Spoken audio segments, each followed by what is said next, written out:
हमारे भारतीय संविधान का आर्टिकल 19 का क्लॉज का 1 और सब क्लॉज जी वो बात करता है protection of freedom to trade and commerce के बारे में।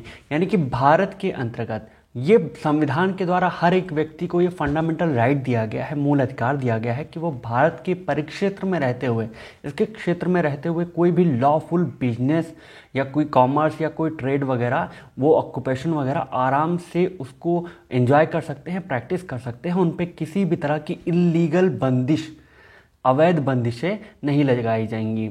इसी चीज को इंडियन कॉन्ट्रैक्ट एक्ट के अंतर्गत उन सारे कॉन्ट्रैक्ट्स को भी वॉइड करा दिया गया है जो कि इस हमारे फंडामेंटल राइट पे, हमारे इस मूल अधिकार पे बंदिश लगाते हैं, एक तरह से उपबंध लगाते हैं, रोड़े डालते हैं। ठीक है, तो उन सबको वॉइड करार दिया गया है। और इस चीज़ के बारे में प्रोविज़न दिया गया है section 27 of the Indian contract act, जो कि बात करता है agreement in restraint of trade के बारे में। तो आज के इस वीडियो में हम इसी के बारे में बात करने वाले हैं। तो इंडियन कॉन्ट्रैक्ट एक्ट के सेक्शन 27 के अंतर्गत दिए गए agreement in restraint of trade के इस वीडियो को बिना किसी अनावश्यक भूमिका के चलिए आराम से प्रारंभ करते हैं।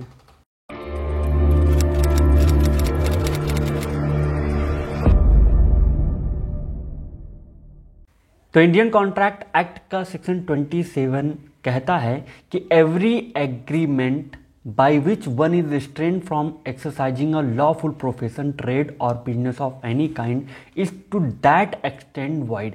यानी कि हर वो एग्रीमेंट, हर वो कॉन्ट्रैक्ट जो किसी भी व्यक्ति को, जो भारत के रहने वाले हैं, उनको किसी भी लॉफुल प्रोफेशन या कोई ट्रेड या कोई बिजनेस या कॉमर्स को एक्सरसाइज करने से, उनको प्रैक्टिस करने से रोकता है, उन पर किस तरह की बंदिश लगाता है, वो उस हद तक, जहाँ तक, जिस हद तक वो उनको रोकता है, वहाँ तक वो वॉइड हो जाएंगे।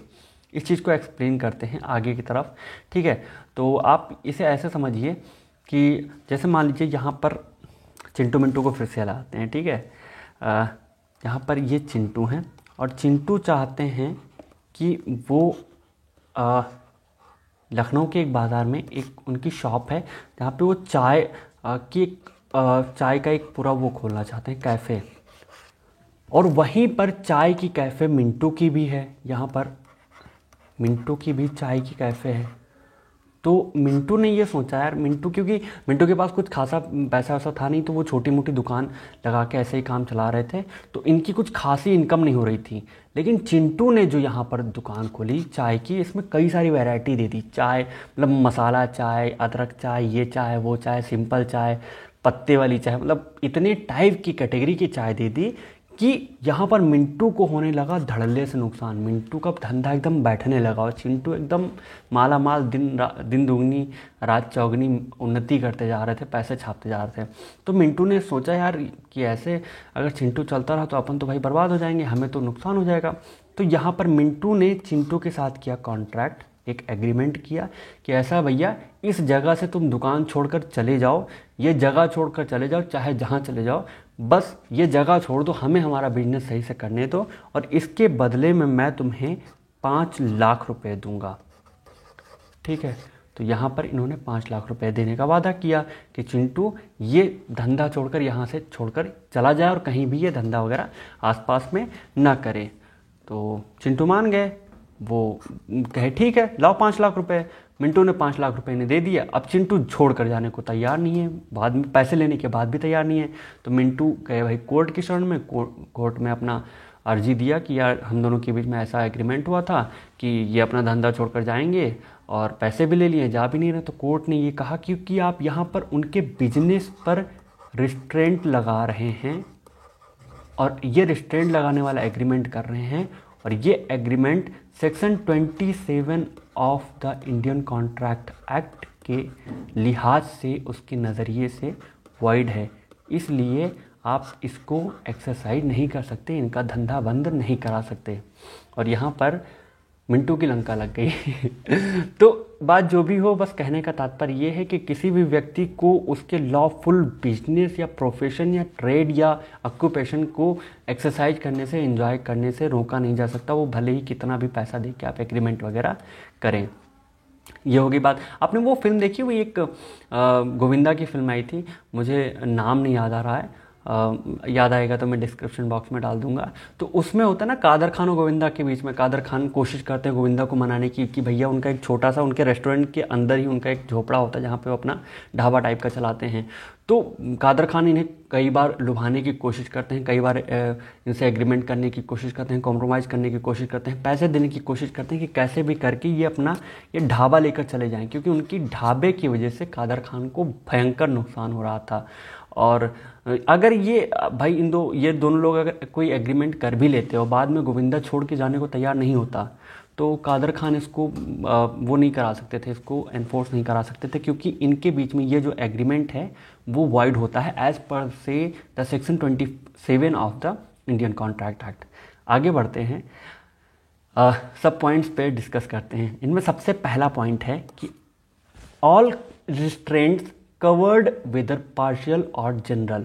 अब इसको ऐसे समझते हैं कि आप में से अगर कोई लखनऊ गए हैं या लखनऊ के ही रहने वाले हैं तो प्लीज़ कमेंट बॉक्स में बताइएगा आप कहाँ के रहने वाले हैं लखनऊ में। हम भी लखनऊ के रहने वाले हैं। तो अगर आप लखनऊ में रहें तो आपको पता होगा शर्मा जी की चाय है लाल बाग में। शर्मा जी की चाय है जो बहुत ही फेमस है, मतलब सुबह 5-6 बजे से शुरू होते हैं, वो शाम को 7 बजे तक में मुझे लगता है कि लाखों का व्यापार कर लेते होंगे खाली चाय और समोसे से। तो शर्मा जी की चाय का बिजनेस है जो कि लाल बाग में चल रहा है, ठीक है। अब शर्मा जी के सामने ही एक दूसरा बंदा आ गया, वर्मा जी। उन्होंने भी अपना चाय और बंद मक्खन का बिजनेस स्टार्ट किया और वो शर्मा जी से बेहतर चाय बना रहे हैं और साथ ही साथ वो चाय के साथ फ्री वाईफाई भी दे रहे हैं, मतलब लोगों को फ्री वाईफाई भी दे रहे हैं, बैठने की जगह भी दे रहे हैं। यहाँ पर शर्मा जी को कड़ी टक्कर दी है वर्मा जी ने, और इसकी वजह से ये जो शर्मा जी का प्रॉफिट था वो शिफ्ट हो गया वर्मा जी के साइड और शर्मा जी चले गए घाटे में, वर्मा जी आ गए प्रॉफिट में। तो यहाँ पर शर्मा जी ने, वही पहले वाला ही बात हुआ, शर्मा जी ने वर्मा जी से किया एक एग्रीमेंट कि ऐसा है, तुम्हारी वजह से मेरे चाय के बिजनेस में हो रहा है नुकसान, ऐसा करो जितना तुम महीने भर कमाते हो ना उतना हम तुमको एक ही बार में दे दे रहे हैं और तुम ये जगह छोड़कर चले जाओ, यहाँ तुम दुकान नहीं लगाओगे और तुम यहाँ क्या, तुम कहीं दुकान नहीं लगाओगे। और ये एक तरह का यहाँ पर इन्होंने एग्रीमेंट किया। तो अगर मान लीजिए शर्मा जी ने एग्रीमेंट किया वर्मा जी से कि आप कहीं भी दुकान नहीं लगाएंगे, तो ये हुआ एक तरह से एब्सोल्यूट रिस्ट्रेंट, बाहर नहीं जाएगा, ये हुआ एब्सोल्यूट रिस्ट्रेंट। और अगर शर्मा जी ने वर्मा से ये कॉन्ट्रैक्ट किया कि आप मात्र लाल बाग या लखनऊ में ही नहीं लगाएंगे अपनी दुकान, तो ये हुआ पार्शियल रिस्ट्रेंट। तो सेक्शन 27 ये कहता है कि चाहे वो पार्शियल रिस्ट्रेंट हो या फिर वो कंप्लीट रिस्ट्रेंट हो, एब्सोल्यूट रिस्ट्रेंट हो, दोनों ही तरह के रिस्ट्रेंट जो हैं वो यहाँ पर वॉइड हो जाएंगे। अगर दोनों ही तरह से रिस्ट्रेंट करने का कोई एग्रीमेंट किया गया है तो वो एग्रीमेंट जो है वो वॉइड हो जाएगा। और यही चीज़ हुआ था इस केस में जिसको हम कहते हैं मधुप चंद्र वर्सेस राजकुमार के केस में, जहाँ पर कलकत्ता के रहने वाले 2 व्यापारियों के बीच में ऐसा एग्रीमेंट हुआ था कि हाँ इनको इनकी वजह से नुकसान हो रहा था, तो दूसरे लोगों ने कहा कि भैया दुकान छोड़ के चले जाओ, हम तुमको बदले में पैसा दे देंगे। उन्होंने पैसा ले लिया, वो जाने को तैयार नहीं हुए। ये कोर्ट पहुंचे, इन्होंने कोर्ट में अर्जी लगाई कि हमारा नुकसान हो गया, ये पैसा भी ले लिया, वो जा भी नहीं रहे। तो कोर्ट ने कहा कि आपने जो एग्रीमेंट किया है भले ही वो पार्शियल है, भले ही आप ये कह रहे हैं कि कलकत्ता छोड़कर चले जाओ, पार्शियल हो चाहे एब्सोल्यूट हो, वाइड है तो वाइड है, बस ख़त्म बात, ठीक है। ये हो गया। ऐसे ही दूसरा केस है जिसको हम कहते हैं Nordenfelt versus Maxim Nordenfelt guns and ammunition companies limited. नाम काफ़ी ख़तरनाक है, केस इससे भी ज़्यादा खतरनाक है। अब केस को आपको ऐसे समझाते हैं, इसको साफ़ कर लें यार, बड़ा कष्ट होता है, ये सब बनाते टाइम मज़ा आता है, साफ़ करते टाइम बड़ा कष्ट होता है। एक एक चीज़ साफ़ करो, एक एक चीज़ साफ़ करो। पहले वाला एप्लीकेशन ज़्यादा बढ़िया था, एक बटन दबाते थे सारा का सारा गायब हो जाता था, और अभी इसमें ये सब सिस्टम नहीं है। हाँ, तो देखिए अब इसमें क्या होता है, एक नॉर्डनफेल्ड मैक्सिम नॉर्डनफेल्ड करके एक कंपनी होती है जो गन्स का व्यापार करती है। मान लीजिए ये मैक्सिम नॉर्डनफेल्ड वाली कंपनी है जो गन्स का व्यापार करती है, ठीक है। अब इन्होंने अपनी कंपनी को बेचा, ये गन बना बना के काफ़ी थक गए थे। ये बहुत फेमस कंपनी था, आपको बता दी ये अंग्रेज़ों के टाइम की कंपनी है, इसलिए बहुत फेमस कंपनी, मतलब जो अभी पिस्टल आती है जर्मन आर्मा वगैरह इन सब का बाप थी ये कंपनी। तो इन्होंने अपना जो कंपनी थी वो बेच दिया, इन्होंने एक दूसरी कंपनी को, एक्स कंपनी थी उसको अपना बेच दिया कंपनी के साथ साथ गुडविल भी बेच दिया इन्होंने कहा कि अरे ठीक है, गुडविल भी बेच दे रहे हैं, क्या करेंगे, कंपनी बेच दे रहे हैं तो गुडविल ले जाके क्या करेंगे। और जब इस कंपनी ने गुडविल और कंपनी दोनों चीज़ खरीद ली तो इन्होंने मैक्सिम नॉर्डनफील्ड जो कंपनी है उनसे ये कहा, उनसे दो चीज़ें कही कि आपको ये दो काम करने हैं, ये एग्रीमेंट किया, क्योंकि हम आपका बिजनेस भी खरीद रहे हैं, गुडविल भी खरीद लें, इसलिए सबसे पहली चीज़ तो आप 25 साल तक सेम बिजनेस कहीं भी एक्सरसाइज नहीं करेंगे, क्योंकि आपका इतना बड़ा नाम है, आप इतनी बड़ी आपकी गुडविल है, इतना बड़ा क्रेडिट है, अगर आप सेम बिजनेस को कहीं भी एक्सरसाइज करेंगे, क्योंकि पूरी विश्व में आप जाने जाते हैं, हम मान लीजिए इंग्लैंड से चले आए भारत में करने लगे तो भी तो आप विश्व फेमस है, कहीं भी व्यापार बढ़ा सकते हैं। इसलिए 25 साल तक आप कहीं भी ये गन वाला काम, बंदूक बनाने वाला काम, गोली बनाने वाला काम नहीं करेंगे, क्योंकि ये जो है बायर के बेनिफिट में है ना भाई। बेनिफिट में इसलिए है क्योंकि वो गुडविल भी खरीद रहा है, तो ये बायर के बेनिफिट में है कि बेचने वाली जो कंपनी है वो ऐसा कुछ काम ना करे जिससे कि बायर को नुकसान हो, ठीक। और दूसरा इन्होंने ये कहा कि आप कोई भी ऐसा बिजनेस नहीं करेंगे जिससे हमें कंपटीशन मिलता हो, और ये दो क्लॉज थे इनके एग्रीमेंट में। तो इसमें जो पहला क्लॉज है वो तो एक तरह से वैलिड है, इसको कराया जा सकता है इन्फोर्स, लेकिन दूसरा क्लॉज जो कि ये कहता है कि आप कहीं भी किसी भी तरह का बिजनेस नहीं करेंगे, ये एक तरह से टोटल रिस्ट्रेंट लगाता है, और इस वजह से ये वाला क्लॉज हो जाएगा वॉइड। तो यही था ये मामला इसमें, आप ये समझ लीजिए। तो यहाँ पर ये है कि आप भले ही पार्शियल लगा रहे हैं या एब्सोल्यूट लगा रहे हैं, दोनों ही कंडीशन में ये जो एग्रीमेंट है वो वाइड हो जाएगा। नेक्स्ट आते हैं agreement void only to the extent of the restraint. अब सेम चीज़ उसी ही केस में ये समझ लेते हैं, क्योंकि यहाँ पर दो क्लाउज था, लेकिन इसमें एक क्लाउज जो 25 साल वाला है कि 25 साल तक आप कोई बिजनेस नहीं करेंगे गन या एम्यूनिशन से रिलेटेड। ये एक हद तक वैलिड और रीजनेबल लग रहा है, क्योंकि ये बायर के बेनिफिट में है, इसलिए ये वैलिड कराया जा सकता है, इसको एनफोर्स कराया जा सकता है। लेकिन ये जो एब्सोल्यूट प्रतिबंध लगा रहा है, एब्सोल्यूट रिस्ट्रेंट लगा रहा है, ये वॉइड है, इसलिए इसको एनफोर्स नहीं कराया जा सकता है। यही चीज़ कहता है ये अगला point, agreement void only to the extent of the restraint, यानी कि एग्रीमेंट उसी हद तक वाइड होगा जिस हद तक उस एग्रीमेंट में बिजनेस पर पार्शियल या एक ऐसा एब्सोल्यूट रिस्ट्रेंट लगा रहा है जो कि अनरीजनेबल प्रतीत होता है। ये मामला हो गया। अब आते हैं एक्सेप्शन पर। एक्सेप्शन में सबसे पहला जो एक्सेप्शन आता है वो इसके सेक्शन 27 के एक्सेप्शन क्लॉज में ही दिया गया एक्सेप्शन है, जो ये कहता है कि अगर किसी बिजनेस ने अपनी गुडविल सोल्ड करी है, अपनी गुडविल बेची है, और गुडविल खरीदने वाले बायर ने सेलर से ये कॉन्ट्रैक्ट कर लिया, क्योंकि हम आपका ये गुडविल और बिजनेस दोनों चीज़ खरीद रहे हैं, इसलिए आप इस पर्टिकुलर रीजन में या इस पर्टिकुलर टाइम तक कोई सेम बिजनेस नहीं करेंगे।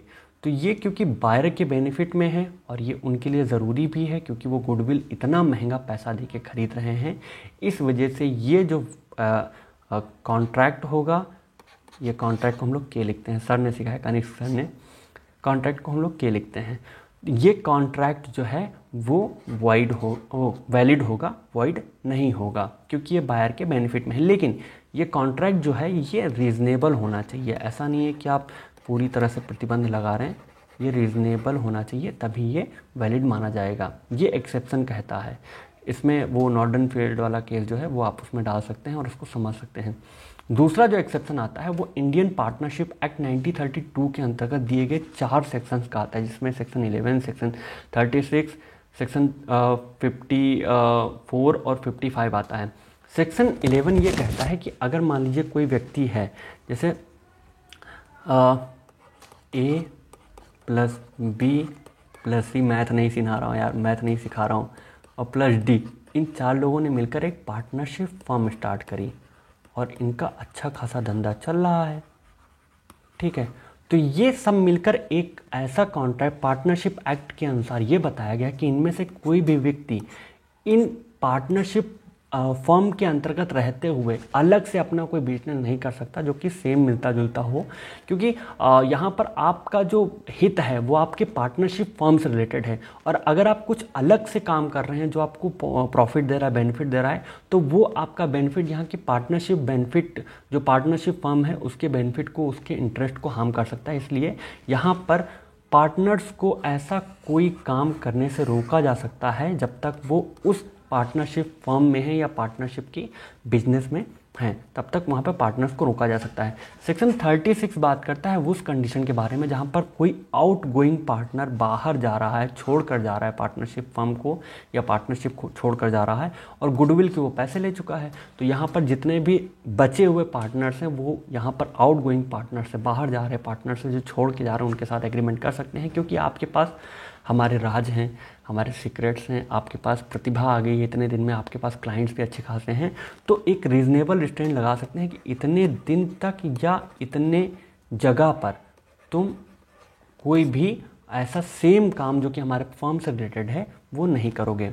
सेम चीज़ सेक्शन 55 और 54 बात करता है। सेक्शन 54 बात करता है एंटीसिपेशन ऑफ फर्म के बारे में और सेक्शन 55 बात करता है डिसोल्यूशन ऑफ फर्म के बारे में।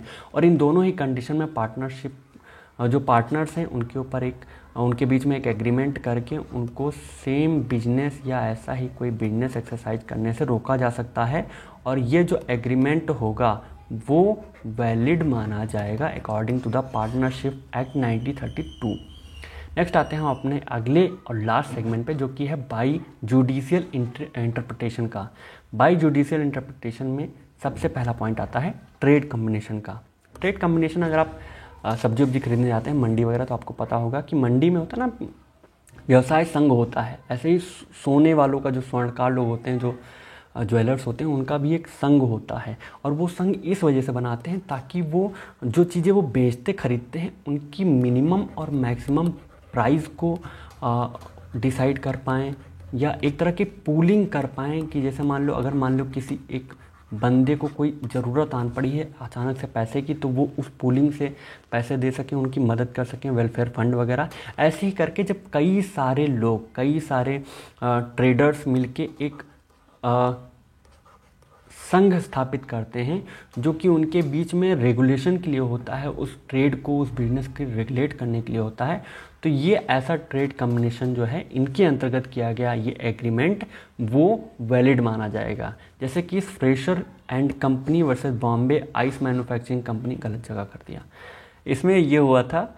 तो इसमें भी सेम चीज़ हुआ था कि आइस मैन्युफैक्चरिंग कंपनीज थी, इन्होंने आपस में मिलकर एक ऐसा ही एक ट्रेड कॉम्बिनेशन किया हुआ था, एक एग्रीमेंट किया हुआ था कि आइस से रिलेटेड जितना भी बर्फ़ का काम है उसके प्राइस कब कम होंगे, कब ज़्यादा होंगे, कितना किसको सप्लाई मिलेगा, कौन कितना बेचेगा, कौन कहाँ दुकान लगाएगा, कौन कहाँ रेडी लगाएगा, ये सब डिसाइड करने का काम ये ट्रेड कॉम्बिनेशन स्वयं से करती थी। तो इनके बीच में जो एग्रीमेंट हुआ उसको वैलिड माना गया। नेक्स्ट आता है सोलस एग्रीमेंट या एक्सक्लूसिव डीलिंग एग्रीमेंट। अब इसको आप ऐसे समझ सकते हैं कि कैसे समझ सकते हैं, ऐसे आते हैं जैसे यहाँ पर एक व्यक्ति है चिंटू, तो चिंटू बाबू जो हैं वो काफ़ी बड़े जनरल स्टोर को खोल के रखे हैं। इनके पास एक जनरल स्टोर है जिसमें सारा A to Z सब सामान मिलता है। तो ये किन्हीं भी व्यक्तियों से, जैसे मिंटू से ही ये चिंटू मिंटू को हिलाते हैं बार बार, ये मिंटू से ही ये एग्रीमेंट कर सकते हैं कि मिंटू अपना सारा ज़रूरत का सामान चिंटू से ही खरीदेंगे, किसी अन्य व्यक्ति से नहीं खरीदेंगे। तो इनके बीच में ये जो एग्रीमेंट है वो वैलिड माना जाएगा। लेकिन ये ऐसा होना चाहिए कि रिजनेबल होना चाहिए, प्लस ये सारे सामान खरीदने से रिलेटेड होना चाहिए। ऐसे नहीं कि मिंटू ने कुछ सामान चिंटू से खरीदा, कुछ सामान और से खरीदा, तो ये वॉइड हो जाएगा, ये वैलिड नहीं होगा। वैलिड तभी होगा जब ये सारा का सारा सामान उन्हीं से खरीदने का वादा करेंगे। तो ऐसा जो एग्रीमेंट होगा, जो सोलस एग्रीमेंट होगा, ये एक्सक्लूसिव डीलिंग एग्रीमेंट होगा, वो वैलिड माना जाएगा। जैसे शेख कालू वर्सेस राम शरण भगत के केस में, इसमें ऐसा हुआ था, एक ट्रेडर थे कंघे के, जो कॉम्ब होता है ना बाल खींचने वाला, उसके ट्रेडर थे, उसके खरीदार थे, काफ़ी चालाक चंट प्रवृत्ति के व्यक्ति। तो इन्होंने क्या किया, लोकल मार्केट में जो कंघा बनाने वाले लोग थे, वहाँ पे 30 के लगभग लोग थे, उनसे जाके इन्होंने एक एग्रीमेंट किया कि ऐसा है, आपका सारा का सारा कंघा जितना है वो हम खरीदेंगे, ठीक है, आप किसी और को नहीं बेचेंगे, लेकिन आपका ये जो कंघा है ये हम पहली बात तो मार्केट की डिमांड के हिसाब से खरीदेंगे, और दूसरी चीज़ आप, और फिर आप मतलब आपके जितने भी लोग हैं वो सब पहले तो मुझे कंघा बेचेंगे, फिर जब हम मरा जाएंगे तो हमारे जो बेटे होंगे, जो बच्चे होंगे, पोते होंगे, नाती होंगे, उनको कंघा बेचेंगे। इसके अलावा आप किसी और को कंघा नहीं बेच सकते। तो यहाँ पर ये जो जनरेशन वाला मामला आ रहा था, जो वंशज वाला मामला आ रहा था, ये एक तरह से अनरीजनेबल था कि भाई पीढ़ी दर पीढ़ी ये गुलाम बनाए ले रहे, कंघा बेचवा रहे हो कि यार गुलामी करा रहे हो। तो कोर्ट ने कहा कि यार ये चीज़ अनरीजनेबल है, ये जो आप रिस्ट्रिक्शन लगा रही हैं अनरीजनेबल है, और इसी वजह से ये जो इनके एग्रीमेंट था, अबे यार क्या हो रहा है, हाँ लग गए, तो इनका जो एग्रीमेंट था वो हो गया वॉइड। ठीक है। और सबसे लास्ट में पॉइंट में हम बात करते हैं कॉन्ट्रैक्ट टू सर्विस। अब कॉन्ट्रैक्ट टू सर्विस क्या है इसके बारे में बताएंगे, लेकिन पहले इसको साफ कर लें यार, ठीक है, तभी लिखते पढ़ते बनेगा। कॉन्ट्रैक्ट टू सर्विस क्या है? An agreement of service under which an employee agrees that he will serve a particular employer for a certain duration, and that he will not serve anybody is during that period is a valid agreement। यानी मान लीजिए यहाँ पर एक बब्बू हैं, ठीक है, बब्बू, ये डॉक्टर बब्बू हैं, और ये काफ़ी फेमस है अपने इलाके में। इन्होंने डब्बू, जो एक दूसरे डॉक्टर हैं, डॉक्टर डब्बू, इनके साथ एक एग्रीमेंट किया, जो अभी नए नए आए हैं धंधे में, नए नए उतरे हैं फिजियोथेरेपिस्ट के। इनके साथ एक एग्रीमेंट किया कि आप मुझे 3 साल तक अपनी सेवाएं देंगे, और 3 साल के पहले आप भाग कर नहीं जाएंगे, और मेरे अलावा किसी और को अपनी सेवाएं, अपना मतलब ये जो आपका सर्विस है वो नहीं देंगे, आप मेरा असिस्टेंट बनकर रहेंगे। डब्बू ने कहा हाँ जी ठीक है, होगी बात, कंसिडरेशन वगैरह फिक्स हो गया। कुछ दिन तक तो सही चला, 1 साल तो डब्बू ने अच्छे से किया बब्बू के साथ काम, और 1 साल बाद जब डब्बू को लगा कि यार काम अच्छे से सीख गए हैं, मतलब एकदम हो गए मास्टर, महारत गुरु, उन्होंने कहा छोड़ो बब्बू को, निकल लेते हैं, अपना धंधा स्वयं स्थापित करते हैं। और डब्बू बब्बू को छोड़कर निकल गए और अपना अलग से धंधा एक स्थापित किया। तो यहाँ पर अगर यहाँ पर ऐसा एग्रीमेंट डब्बू बब्बू के बीच में हुआ है कि हाँ हम ही को आप अपनी सर्विस देंगे, किसी और को नहीं देंगे, तो इस इंडियन कॉन्ट्रैक्ट एक्ट के पर्सपेक्टिव में, इसके रेफरेंस में ये इनका कॉन्ट्रैक्ट वैलिड है। लेकिन अभी इसमें बात क्या है कि जब डब्बू ने यहाँ पर कॉन्ट्रैक्ट का वायोलेशन किया है, तो यहाँ पर बब्बू इनसे स्पेसिफिक वो नहीं करा सकते कि आपको परफॉर्मेंस ही करवाना पड़ जाएगा, कि स्पेसिफिक परफॉर्मेंस से कराएं, ज़बरदस्ती पकड़ के गर्दन नहीं, 3 साल तक हमको असिस्टेंट करो ही करो, और कहीं नहीं भाग के जा सकते, ये आप नहीं करवा सकते। हाँ ये करवा सकते हैं, कानून का प्रावधान ये है, क्योंकि उनके साथ एग्रीमेंट ये हुआ था कि आप 3 साल तक सिर्फ मुझे ही सेवाएँ देंगे, तो 3 साल तक कहीं और इनको सेवा करने से या सर्विस देने से या काम करने से रोका जा सकता है, ये वैलिड है। तो यही पूरा मामला है इसमें कॉन्ट्रैक्ट ऑफ सर्विस, यानी कि कॉन्ट्रैक्ट ऑफ सर्विस में ये ऐसा कॉन्ट्रैक्ट वैलिड माना गया है जो किसी एक एम्प्लॉयर के द्वारा, किसी मतलब एक एम्प्लॉई से किया जाता है कि आप अपनी सर्विस को मात्र मुझे ही देंगे, किसी और को नहीं देंगे, और ये वैलिड है। कई बार ये होता है ना, फिजियोथेरेपिस्ट वगैरह किसी ओल्ड मैन से, जिनके पास काफ़ी पैसा होता है, रिच पर्सन से, वो एग्रीमेंट कर लेते हैं कि वो फला फिजियोथेरेपिस्ट जो है वो उसी ओल्ड एज वाले मैन को ही अपनी सर्विस 1 साल तक 2 साल तक देगा, और ये जो है वो कॉन्ट्रैक्ट ऑफ सर्विस कही जाती है। ये जो मैंने आपको डब्बू और बब्बू वाला मामला बताया, ये चार्ल्स वर्थ वर्सेस मैकडोनाल्ड का केस है। इसमें भी डॉक्टरी का ऐसा मामला होता है। जांजीबार एक कंट्री है अफ्रीका में, तो वहाँ पर ये रहने वाले थे डॉक्टर साहब। तो इन्होंने एक बंदे को अपना असिस्टेंट बना कर रखा था, एग्रीमेंट किया था कि 3 साल तक आप मेरे ही साथ रहेंगे असिस्टेंट बनकर, और कहीं नहीं जाएंगे, किसी और के साथ काम नहीं करेंगे। असिस्टेंट जैसे ही काम सीख गए, 1 साल में भाग के गया, अपना मेडिकल खोल लिया, अलग अपना क्लिनिक खोल लिया। तो मामला कोर्ट पहुंचा, कोर्ट ने ये कहा कि अब भाई स्पेसिफिक परफॉर्मेंस तो करा नहीं सकते कि गर्दन पकड़ के 3 साल तक आपके असिस्टेंट बना के रखें। पता चला किसी दिन जहर खुनानी वाला कर दिया तो डॉक्टर साहब की जो बची कुछ ज़िंदगी है वो भी निकल लेगी, तो ऐसा नहीं करा सकते। हाँ ये है कि उसको 3 साल तक किसी और को अपनी सर्विस देने से रोका जा सकता है। और इसी के साथ हमारा पूरा ये कथा आज की समाप्त होती है। आई होप आपको ये सारी चीज़ें अच्छे से समझ में आई होंगी। बाकी के लॉ से related videos, point, topic, judgments और अमेंडमेंट्स के लिए हमारे साथ बने रहिए, हमारे चैनल को सब्सक्राइब करिए। और हाँ, ये सारे नोट्स मैं खुद से बनाता हूँ, ये PDF वगैरह लिखता हूँ, फिर कलर वगैरह करता हूँ। तो अगर आपको ये चाहिए तो आप मुझे कमेंट बॉक्स में बता सकते हैं, मैं उनकी व्यवस्था कर सकता हूँ। धन्यवाद।